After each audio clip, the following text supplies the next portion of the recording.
UDF പ്രതീക്ഷിച്ചതിനേക്കാൾ വലിയ ഒരു ഭൂരിപക്ഷത്തിലേക്കാണ് പോകുന്നത്. ഇപ്പോൾ 10ാം റൗണ്ട് 11ാം റൗണ്ടിൽ ആണ് ഈ മാത്തൂരിലേക്ക് കടക്കുന്നത്.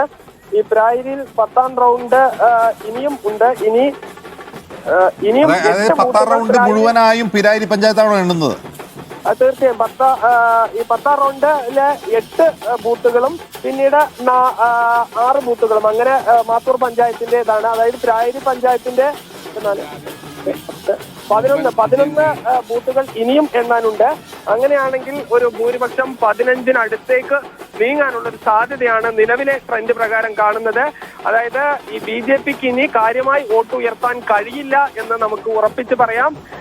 ഇനി 2ാം സ്ഥാനത്തേക്ക് സരിൻ വരുമോ എന്ന് അത് മാത്തൂർ കഴിയുന്നതോടുകൂടി മാത്രമേ പറയാൻ കഴിയുള്ളൂ. അവിടെ എത്രത്തോളം മുന്നേറ്റം കാഴ്ചവെക്കാൻ കഴിയും എന്നുള്ളതാണ്. പക്ഷെ പിരായിരിൽ ഇതുവരെ എണ്ണിയതിൽ സരിൻ അങ്ങനെ കാര്യമായ മുന്നേറ്റം കാണുന്നില്ലല്ലോ സാജിദ്. ഇല്ല, കാര്യമായ മുന്നേറ്റം സരിന് കാഴ്ചവെക്കാൻ വലിയൊരു മുന്നേറ്റം കാഴ്ചവെക്കാൻ കഴിഞ്ഞിട്ടില്ല. അതായത് ഇപ്പോൾ ഉള്ള അതനുസരിച്ച് ഒരു 2000-നടുത്ത് വോട്ട് ലീഡ് ഉയർത്താൻ നഗരസഭാ പരിധിയിൽ കഴിഞ്ഞിട്ടുണ്ട്.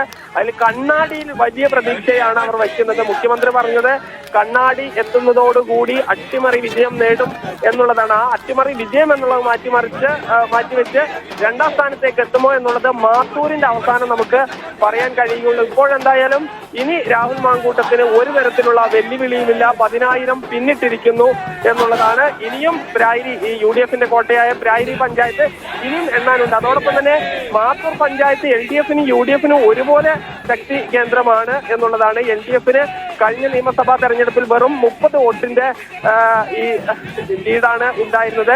കണ്ണാടി പഞ്ചായത്ത് LDF ഭരിക്കുന്നു എന്ന് പറയുമ്പോഴും ഒരു നിയമസഭാ തെരഞ്ഞെടുപ്പിന്റെ കണക്ക് വെച്ച് നോക്കുമ്പോൾ കഴിഞ്ഞ ലോക്സഭാ തെരഞ്ഞെടുപ്പിന്റെ കണക്ക് വെച്ച് നോക്കുമ്പോഴും നേരിയ 500 വോട്ടിന് താഴെയുള്ള വ്യത്യാസം മാത്രമാണ് ഉള്ളത്. 419 വോട്ടിന്റെ വ്യത്യാസമാണ് കഴിഞ്ഞ പാർലമെന്റ് തെരഞ്ഞെടുപ്പിൽ കണ്ണാടിയിൽ LDFും UDFും തമ്മിലുള്ളത്. അവിടെ BJPക്ക് വളരെ കുറഞ്ഞ വോട്ടുകൾ മാത്രമാണ് ഉള്ളത്. എന്തായാലും BJPക്ക് കാര്യമായ പ്രതീക്ഷയില്ലാത്ത പഞ്ചായത്തുകളിലെ വോട്ടെണ്ണലാണ് ഇപ്പോൾ നടന്നുകൊണ്ടിരിക്കുന്നത്. പിരായിരിയിലെ ഏതാണ്ട് ബഹുഭൂരിഭാഗം ബൂത്തുകളും എണ്ണിക്കഴിഞ്ഞ് കുറച്ച് പിരായിരി എണ്ണാനുണ്ട്. അത് കഴിഞ്ഞാൽ അടുത്ത തിരിച്ചുപിടിക്കും, യാതൊരു സംശയവുമില്ല. ഇനിയും കാരണം BJP കേന്ദ്രങ്ങളിലായാലും LDF കേന്ദ്രങ്ങളിലായാലും നല്ല ഭൂരിപക്ഷമാണ് രാഹുൽ മാങ്കൂട്ടത്തിന് കിട്ടിക്കൊണ്ടിരിക്കുന്നത്. വിജയം നല്ല ഇതിൽ ഞങ്ങൾ അന്ന് പറഞ്ഞല്ലോ, വിജയം സുനിൽ ഇവര് 2 വോട്ടിലും വർഗീയത അതുപോലെ തന്നെ വ്യക്തിഹത്യ ചെയ്യാൻ നോക്കി, സ്ഥാനാർത്ഥിയെ കള്ളപ്രചരണം നടത്താൻ നോക്കി. ഇതെല്ലാം ഓഡിയോയിൽ ചെറിയ പ്രശ്നമുണ്ട്. അൻവർ സാദത്തിന്റെ ബൈറ്റാണ്.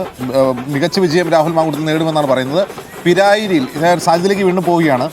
സാജിദ്, ഈ പിരായിരിയിലും സരിന് കാര്യമായ മുന്നേറ്റം ഉണ്ടാക്കാൻ കഴിഞ്ഞില്ലെങ്കിൽ 2ാം സ്ഥാന മോഹം വൃഥാവിലാവില്ലേ?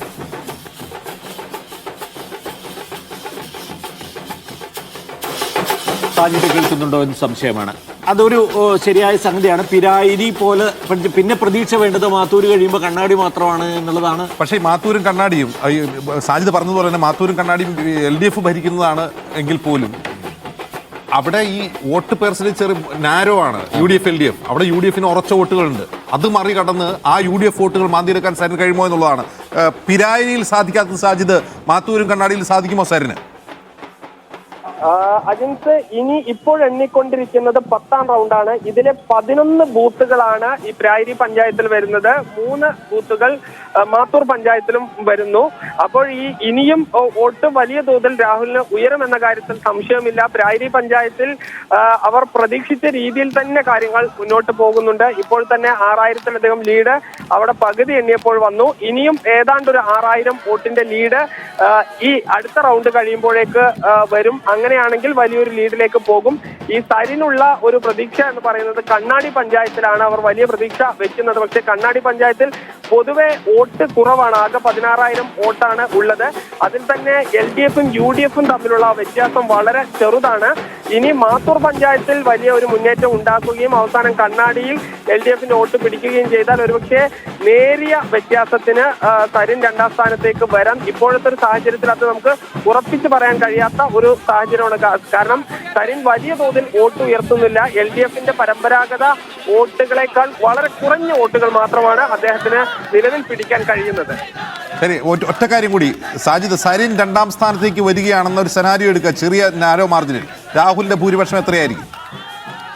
രാഹുലിന്റെ ഭൂരിപക്ഷം ഏതാണ്ട് 17,000-ലധികം വരാനുള്ള ഒരു സാധ്യതയാണ് ഇപ്പോഴത്തെ ഒരു ട്രെൻഡ് പ്രകാരം കാണുന്നത്. അത് ഒരു 20ഓട് അടുപ്പിച്ച് വന്നാലും നമ്മൾക്ക് അത്ഭുതപ്പെടാനില്ല. യെസ്, അപ്പോ തീർച്ചയായിട്ടും വ്യക്തമായ ഒരു രാഷ്ട്രീയ വിജയം എന്ന് പറയുമ്പോൾ എന്തായിരുന്നു UDF-ന്റെ പ്രചാരണം, എന്തായിരുന്നു LDF-ന്റെ പ്രചാരണം, എന്തായിരുന്നു BJP-യുടെ പ്രചാരണം എന്നതുകൂടി നമ്മൾ കണക്കിലെടുക്കേണ്ടതുണ്ട്. അങ്ങനെയെങ്കിൽ പാലക്കാട്ടെ വിജയം രാഷ്ട്രീയ പ്രത്യാഘാതങ്ങൾ ഉണ്ടാക്കുന്നതാണ് സംസ്ഥാന രാഷ്ട്രീയത്തിൽ എന്ന് ഉറപ്പിച്ച് പറയാൻ കഴിയും. കാരണം പരമ്പരാഗതമായ പ്രചാരണ രീതികൾക്കപ്പുറം വളരെ രൂക്ഷമായ പ്രചാരണങ്ങൾ നടന്ന, വർഗീയ പ്രചാരണങ്ങൾ വരെ നടന്നു എന്നാരോപിക്കപ്പെട്ട ഒരു തെരഞ്ഞെടുപ്പാണ് പാലക്കാട്ട് കണ്ടത്.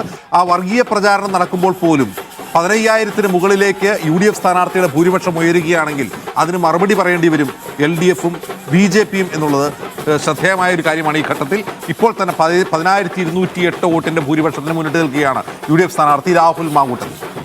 യെസ്, അജിംസ്, ഞാൻ നേരത്തെ സൂചിപ്പിച്ചത്, നമ്മുടെ നേരത്തെ ചർച്ചയിൽ വന്നപ്പോൾ പറഞ്ഞ ഒരു പോയിന്റ്, LDF കഴിഞ്ഞ ലോക്സഭാ തെരഞ്ഞെടുപ്പിന് ശേഷം ഈ ന്യൂനപക്ഷ പ്രീണനം നടത്തുന്നു എന്ന തരത്തിൽ അവർക്കെതിരെ വന്ന പാർട്ടിക്കുള്ളിലും അവരുടെ അനുഭാവികളിലും ഒക്കെ വന്ന ചില കാഴ്ചപ്പാടുകളുടെയും കൂടി കണക്കിലെടുത്തുകൊണ്ട് ഒരു ചെറിയൊരു ഷിഫ്റ്റ് അവരുടെ ആ കാര്യത്തിലൊരു ഷിഫ്റ്റ് ഉണ്ടായിരുന്നു. ഇപ്പോൾ മലപ്പുറത്തെക്കുറിച്ചുള്ള വിവാദമായ പ്രസ്താവന മുഖ്യമന്ത്രി നടത്തുന്നതൊക്കെ ആ പശ്ചാത്തലത്തിലാണല്ലോ വായിക്കപ്പെട്ടത്.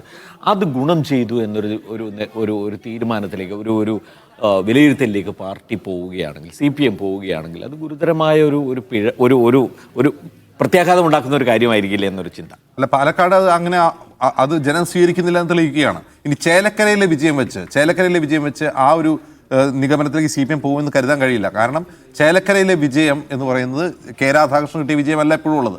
3-1 ഭൂരിപക്ഷം മാത്രമേ ഉള്ളൂ. ഒന്ന്. രണ്ടാമത്തെ കാര്യം, അവിടുത്തെ UDF സ്ഥാനാർത്ഥി ആരാണെന്നുള്ളത് വളരെ പ്രധാനമാണ്.